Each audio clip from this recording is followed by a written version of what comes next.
Ini harusnya kita sebagai pengikutnya menjaga kemurnian penyampaian Nabi SAW.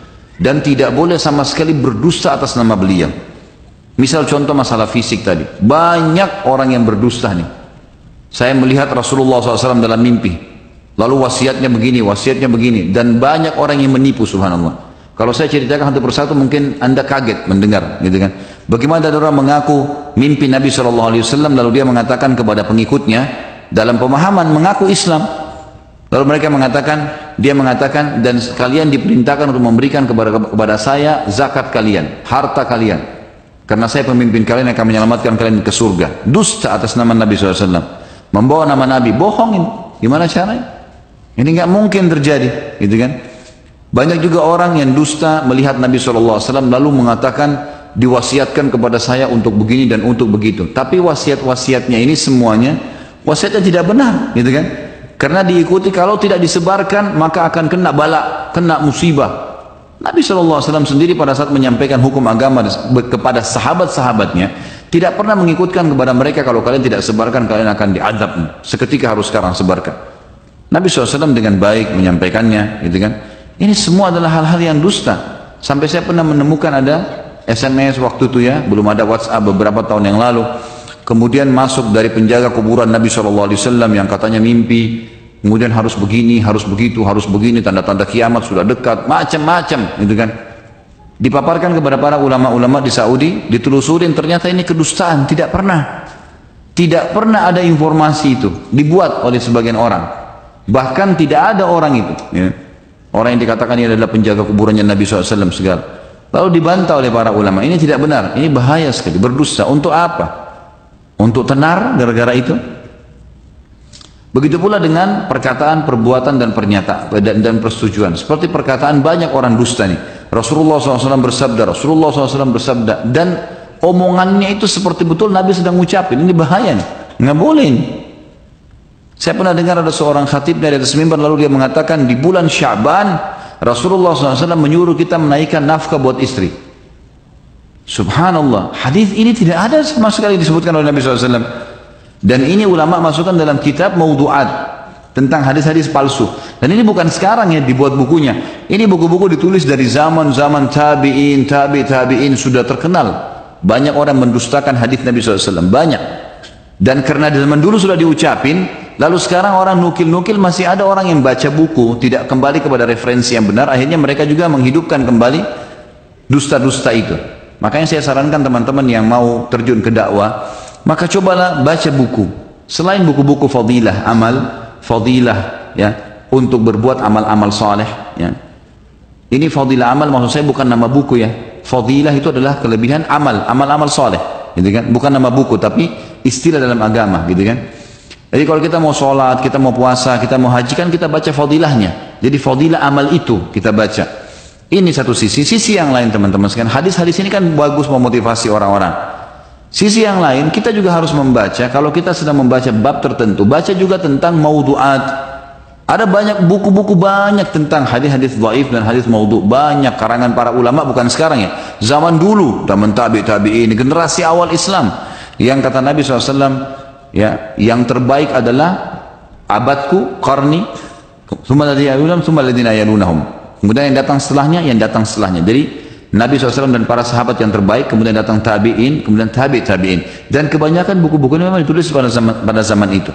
Sudah ada, sayangnya sekarang dinukil, banyak sekali. Gitu kan? Di antaranya hadis yang dinukil-nukil bahwasanya bulan Sya'ban disuruh menaikkan nafkah. Ibu-ibu sih mau saja dengar hadis ini, naik nafkahnya, gitu kan. Tapi ini dusta, nggak boleh. Gitu kan? Ini maudhu, nggak benar. Dinukil banyak dalam buku-buku maudu'at. Kalau antum baca, kaget melihat ini banyaknya orang yang mengatasnamakan nama Nabi SAW tapi ngawur. Pernah di Irak diceritakan ada orang jual jarjir. Jarjir ini kalau kita di Indonesia mungkin salatnya ya, daun ya, mungkin kadang-kadang daun apa yang mewangikan makanan atau mungkin dimakan bersama dengan nasi. Di Timur Tengah itu, di daerah Arab, di wilayah Arab itu ada namanya jarjir. Jadi ini memang sering dihidangkan dengan makanan. Kalau orang makan nasi, makan daging gitu, dia sedikit agak pahit ya, untuk mengimbangi makanan-makanan yang ada. Ada satu orang dinukil, dia mau makan, dan dia mau jual, habis Jumat, habis sholat Jumat dijual sama dia. Ini zaman dulu nih, zaman tabi'in, generasi-generasi masih awal. Lalu kemudian tidak ada yang beli jarjirnya. Lalu dia mengatakan, Rasulullah SAW bersabda, siapa yang makan jarjir hari Jumat sembuh penyakitnya. Hanya untuk melakukan barangnya, gitu kan? Ini berbahaya sekali nih, ya, ini berbahaya. Karena mereka tidak paham, tidak boleh seperti ini, tidak boleh. Itu perkataan. Perbuatan juga sama. Ini tentu banyak contohnya ya. Perbuatan juga sama. Tidak boleh sama sekali kita mengatakan Rasulullah SAW pernah melakukan, pernah begini, pernah begitu. Padahal tidak ada. Makanya dalam Islam untuk menyampaikan sebuah statement teman-teman harus punya rujukan yang benar. Harus tahu benar. Dan kalau misal pun antum sempat menyampaikan, manusia kadang-kadang salah. Dan ternyata itu keliru, kita harus kembali. Kita harus kembali, oh iya, ini berarti salah nih. Ada teman yang ingatkan, ada si fulan yang ingatkan, muslim yang ingatkan, sampai kepada kita. Mungkin Allah Subhanahu Wa Taala yang ingin sampai kepada kita, kita luruskan. Jangan fanatik dengan kesalahan, gitu kan? Begitu pula dengan persetujuan Nabi SAW, ini hanya terjadi pada masa Nabi SAW hidup. Jangan dibuat-buat sekarang. Ini nggak boleh sama sekali tambah-tambah teman. Bayangkan hadis Nabi yang diperintahkan. Banyaknya hadis Nabi yang berbunyi perintah. Banyak sekali. Itu aja masih terbengkalai kita lakukan. Bagaimana Anda membuat ibadah-ibadah yang tidak diperintahkan? Ini nggak boleh. Termasuk orang-orang yang menghidupkan bid'ah-bid'ah, lawan daripada sunnah Nabi SAW. Mereka sebenarnya tanpa sadar, mereka sedang, ya, kalau mereka hidupkan, apalagi ini memang tidak ada sama sekali dasarnya. Seperti mereka sedang mendustakan atas nama Nabi SAW. Nabi tidak pernah lakukan, nggak apa-apa. Loh, Rasulullah tidak pernah contohkan, nggak masalah. Yang penting baik. Jadi akhirnya seakan-akan mendustakan Nabi SAW. Nabi sudah bilang, man ahdatha fi amrina hadza ma laysa minhu fa huwa raddun aw mardud. Siapa yang buat-buat ibadah yang tidak kami contohkan maka akan ditolak atau tertolak. Nabi SAW sudah ucapkan, kiai dan gurumu sudah ucapkan, sudah selesai. Berhenti sampai di situ. Jadi jangan hanya karena malu dengan orang, mengarang-ngarang sembarangan, ini nggak boleh. Saya pernah lihat cuplikan ada satu, Allahu alam, ini gelar ustadz didapat dari mana saya nggak tahu. Tapi muncul di layar TV yang dianggap TV Islam. Kemudian ditanya oleh pembawa acaranya masalah akikah. Boleh akikah? Akikah itu dengan apa Ustaz? Dengan hewan apa saja? Dia bilang. Loh, bukannya harus dengan kambing? Lah iya, kambing boleh. Terus ada hewan lain? Loh, makin besar hewannya makin besar pahalanya. Jadi boleh sapi, boleh unta, boleh jerapah, boleh gajah, mungkin juga boleh. Dia nggak bilang gajah, tapi mungkin saya pikir ini kalau dibilang gajah mungkin dia bilang juga boleh, gitu kan? Padahal gajah itu bertaring, gitu kan? Ini dari mana dalilnya? Siapa yang ngajarin kamu tuh sapi bisa untuk akikah? Nabi SAW tentuin, sebutin 2 ekor kambing atau domba kalau laki-laki, anak laki-laki, dan 1 ekor kalau anak perempuan. Penyebutan lafadznya jelas. Teman-teman, nas itu adalah lafadz ayat atau lafadz hadis. Kalau sudah sarih, udah jelas, nggak ada samar di situ, udah nggak perlu antum tambah-tambahin lagi, udah dijelasin. Yang mungkin butuh interpretasi adalah sesuatu yang belum jelas, mungkin masih samar, kita nggak tahu, dicarilah pendapat para ulama dalam pemahaman masalah itu. Tapi kalau sudah jelas nggak boleh sama sekali ini. Dari mana Anda mengarang-ngarangin? Islam ini ada sabda Nabi SAW berbunyi, al-Islamu ya'lu wa la yu'la alaih. Islam itu akan selalu tinggi dan tidak akan pernah terkalahkan. Kata ulama yang dimaksud adalah Islam tidak akan pernah berubah, Islam tidak akan pernah terkalahkan, akan selalu cocok hukum-hukumnya, relevan dengan semua zaman dan waktu juga tempat, asal murni, diberikan kemurnian, tapi murni betul-betul ayat hadis. Tapi kalau enggak jadi kacau semuanya. Saya temukan banyak keluhan para mu'allaf, bagaimana mereka pada saat masuk Islam lalu mereka masuk ke masjid kaum muslimin, mereka temukan sholat yang berbeda, mereka temukan baca Al-Quran yang berbeda, zikir yang berbeda, ya kan gitu. Kemudian ada acara-acara yang berbeda, ziarah kuburnya berbeda, dan seterusnya, banyak hal. Lalu mereka banyak bertanya, dan saya sempat salah satu orang yang ya mendengarkan itu, dan mereka mengatakan bagaimana caranya memahami masalah ini. Saya bilang Islam tidak pernah berubah, tidak pernah berubah dari zaman Nabi Muhammad SAW sampai hari kiamat, asal memang Anda belajar murni, kembali kepada rujukannya, wahyu, Al-Quran dan Sunnah. Ada ayatnya, ada hadisnya, kerjakan. Tidak ada, jangan dibumbu-bumbuin. Udah, itu murni. Karena memang Allah SWT sudah menyempurnakan Al-Quran, sudah menyempurnakan juga ajaran Nabi Muhammad SAW. Sampai beliau bersabda, tidak ada sesuatu yang kalian butuhkan masuk ke surga, selamat dari neraka, kecuali sudah saya jelaskan. Buyina lakum, sudah jelaskan, maka selesai. Nggak perlu ditambah-tambah lagi, nggak perlu dikurang-kurangin lagi. Kenapa Anda terus masih mau ngotot gitu kan?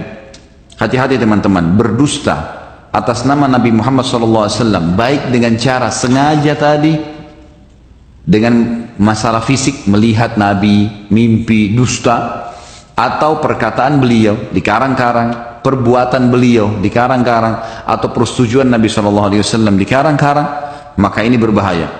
Kita dengarkan apa Imam Az-Zahabi mengatakan, dosa besar ke-9, dusta atas nama Nabi Muhammad SAW.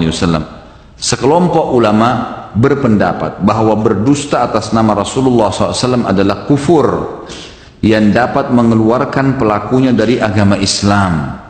Kalau sengaja, jelas-jelas Nabi nggak bilang, dia juga nggak ada ilmunya, ya.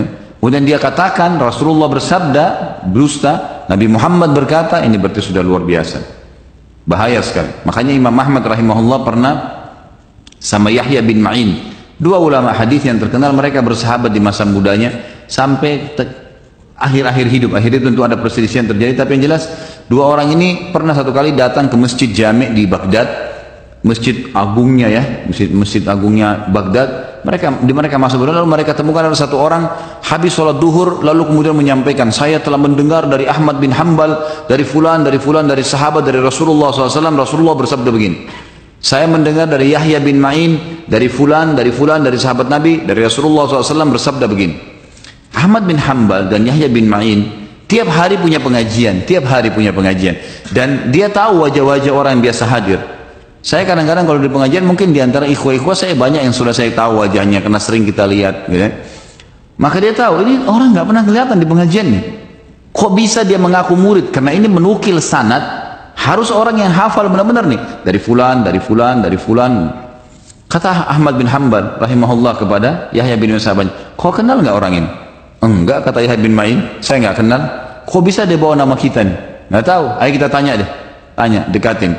Kata Ahmad bin Hanbal, wahai fulan, kau kenal Ahmad bin Hanbal? Iya, saya kenal, guru saya. Baik, kata Yahya bin Ma'in, kau kenal Yahya bin Ma'in? Dia bilang, iya saya kenal, guru saya. Kata Ahmad bin Hanbal, saya Ahmad bin Hanbal, ini Yahya bin Ma'in, kami nggak kenal kamu. Betul-betul begitu. Terus dia pucat dalam riwayat ini, dalam kisah ini dikatakan, kemudian dia untuk membela dirinya, ini kebanyakan orang begini nih, hanya urusannya kena urusan dunia nih, masalah duit, masalah nama, dan seterusnya. Maka dia mengatakan, apakah cuma Ahmad bin Hanbal dan Yahya, apakah cuma kalian Ahmad bin Hanbal dan Yahya bin Ma'in? Artinya masih ada yang lain. Belum tentu. Lihat kebodohan. Ini sama orang bilang, apakah cuma anda Khalid Basalamah? Masih ada yang lain. Mana yang lain, saya mau tahu tuh. Ini gimana? Kacau balau. Tapi sampai seperti itu mereka memperjualkan, ini bahaya sekali teman-teman sekalian. Maka cukupkan dengan hadis yang ada, kan pelajari baik-baik. Sudah jelas buku-buku hadis ya, sampai ulama menunjuk buku-buku hadis rujukan, gitu kan.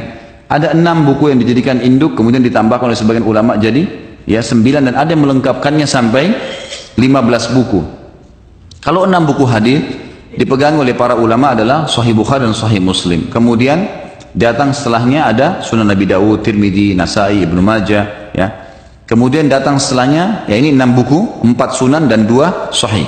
Kemudian ditambah 3 lagi, kalau 9 ada Muwatta Imam Malik, ada Musnad Imam Ahmad, ada Sunan Ad-Darimi. Ini 9 buku hadis. Kemudian ada ulama menambahnya sampai ke 15 dengan menambah beberapa seperti Al-Baihaqi, Al-Hakim, gitu kan. Ini buku-buku yang dijadikan tambahan yang menguatkan nanti hadis-hadis yang disampaikan oleh hadis-hadis yang sudah ada ini.